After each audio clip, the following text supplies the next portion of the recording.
दुर्दैवानं की सुदैव म्हणावं काय बोलावं, महिला आयोगाच्या अध्यक्षा अशा भोंदूबाबांचे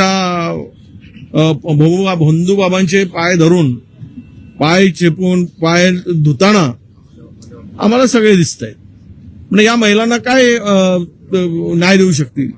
ज्यांची श्रद्धा ज्यांना अंधश्रद्धेवर विश्वास आहे, भविष्यावर विश्वास आहे, भविष्यवाणीवर आहे, एस्ट्रॉलॉजरवर आहे, अशा त्या ठिकाणी खुर्चीवर बसलेल्या आमच्या महिला आयोगाच्या अध्यक्षाकडून या महाराष्ट्रातील महिलांनी कोणत्या अपेक्षा ठेवाव्यात? आणि दैवी शक्ती वगैरे तो सांगत होता आणि अनेक राजकीय लोकांचे तर आहेच ते. आता ते व्हिडिओमध्ये महिलांचं शोषण झाल्याची सुद्धा माहिती आम्हाला मिळते. आणि असे भोंदूगिरी करणारे देशभरामध्ये आता खूप सुळसुळाट आलेला आहे. आणि हे सर्व दैवी शक्ती देव यांच्या अंगात येतो. आणि अलीकडे तर काही महाराजांच्या अंगामध्ये महाराजांच्या पुढे माईक धरूनही भूत बोलतो. म्हणजे हेही पाहिलं आपण. तो एक आहे बाबा माईकवर भूत बोलताय, माईक धरून सांगतोय, तो मान हलवत आहे. हे सगळं विचित्रच चाललेलं आहे.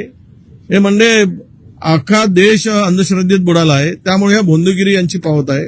आणि राजकीय लोकही सुद्धा भविष्यासाठी कर्तृत्वानं मोठं होण्यापेक्षा भविष्य पाहून मोठं होण्याच्या संधी शोधत आहेत.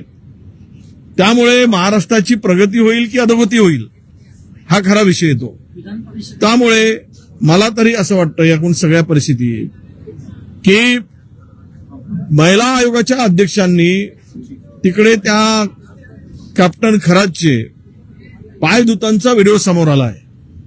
म्हणजे यांचा अंधश्रद्धेवर पूर्ण विश्वास आहे. या अंधश्रद्धेवर विश्वास असणाऱ्या भगिनीकडून महाराष्ट्रातील भगिनी सुरक्षित राहतील का?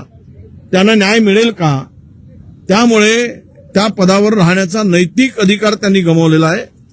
त्यासाठी महिला आयोगाच्या अध्यक्षांनी राजीनामा दिला पाहिजे अशी आमची स्पष्ट मागणी आहे.